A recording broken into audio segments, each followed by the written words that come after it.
Assalamualaikum warahmatullahi wabarakatuh. Alhamdulillahilladzi anjalas sakinata fi qulubil mu'minin liyazdadu imanan ma'a imanihim walillahi junudus samawati wal ardh wa kana Allahu aliman hakima. Amma ba'du. Sahabat imani yang dimuliakan Allah Subhanahu wa taala, dalam sebuah hadis riwayat Imam Ahmad, suatu saat Rasulullah Shallallahu alaihi wasallam bertemu dengan seorang pengemis. Kemudian Rasul memberi kepada pengemis ini satu butir kurma. Dan ternyata pengemis ini kemudian menolaknya. Karena mungkin melihatnya, wah, satu butir kurma untuk apa gitu. Dia menolaknya. Dan Rasul tidak memaksakannya.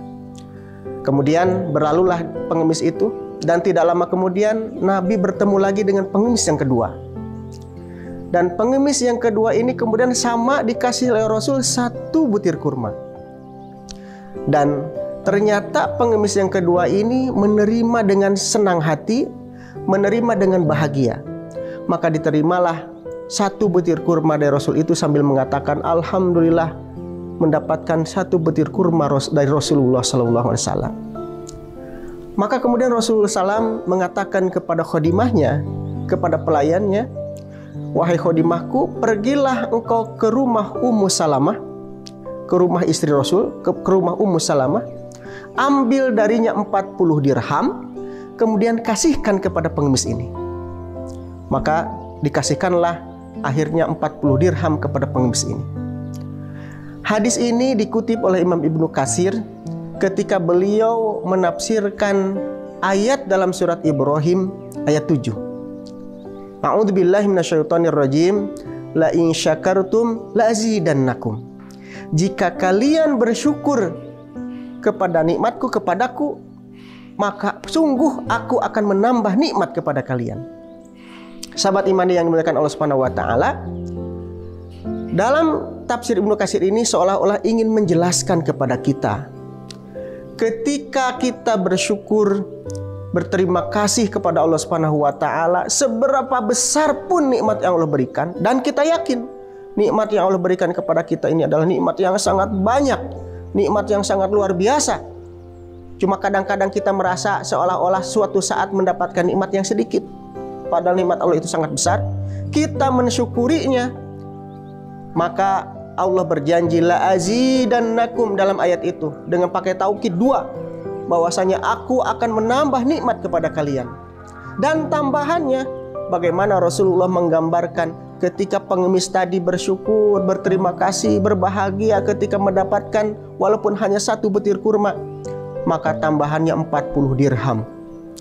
40 dirham yang kalau dibelikan kepada kurma mungkin mendapatkan berkilo-kilo kurma. Bandingannya sangat-sangat jauh. Itulah tambahan yang Allah siapkan, yang Allah sediakan bagi orang-orang yang bersyukur kepada Allah Subhanahu wa taala. Tambahannya melebihi dari pemberian yang pertama. Sahabat imani yang dimuliakan Allah Subhanahu wa taala, oleh karena itu, maka jadikanlah hidup kita ini senantiasa dipenuhi dengan rasa syukur kepada Allah Subhanahu wa taala. Bagaimana keluarga Daud, Nabi Daud alaihissalam dengan putranya Nabi Sulaiman. Kita mengenal Daud alaihissalam adalah seorang nabi, seorang rasul yang berkuasa, memiliki kekuasaan yang sangat luar biasa. Apalagi Nabi Sulaiman yang tidak akan pernah ada seorang manusia pun yang memiliki kekuasaan yang lebih luas, lebih besar dibandingkan Nabi Sulaiman alaihissalam. Tapi luar biasanya apa? Dalam sebuah hadis Bukhari disebutkan, Rasulullah menyebutkan, ahabbus salati ilallah salatu Daud.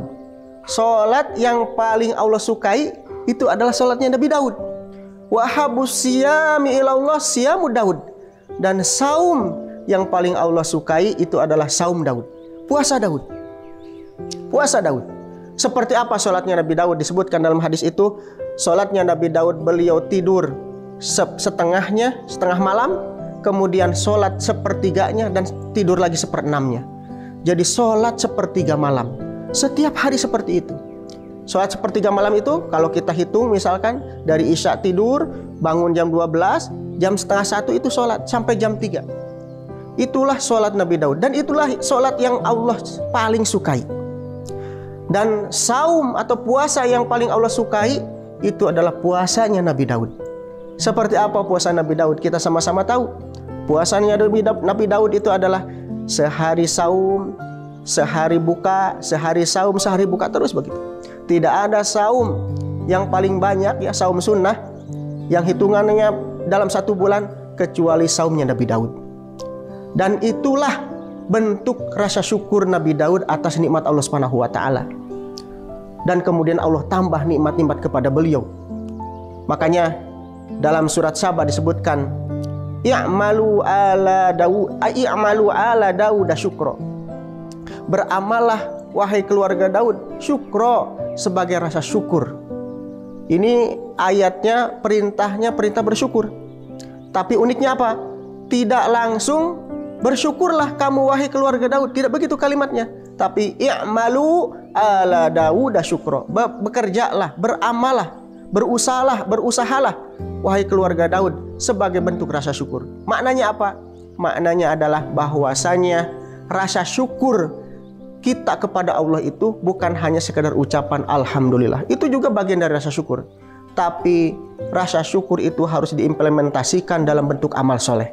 Jadi kalau kita ingin termasuk orang-orang yang bersyukur, maka laksanakan seluruh kewajiban yang telah Allah wajibkan kepada kita, yang berat ataupun yang ringan.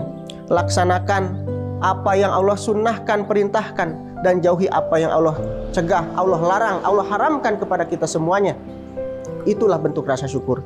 Ketika hari ini kita memanfaatkan mengisi bulan suci Ramadan dengan amal soleh, dengan tilawah Quran, dengan infak sedekah, dengan sholat berjamaah, dengan sholat qiyamul lail, sholat tarawih, dan amal-amal soleh yang lain, menjaga lisan, senantiasa mengucapkan kalimat-kalimat thayyibah, senantiasa membantu orang lain, maka itulah bentuk rasa syukur kita kepada Allah Subhanahu wa taala atas segala nikmat yang Allah berikan kepada kita, dan harapan kita Allah menambah nikmat-nikmat yang lebih besar lagi di masa-masa yang akan datang di dunia dan di akhirat.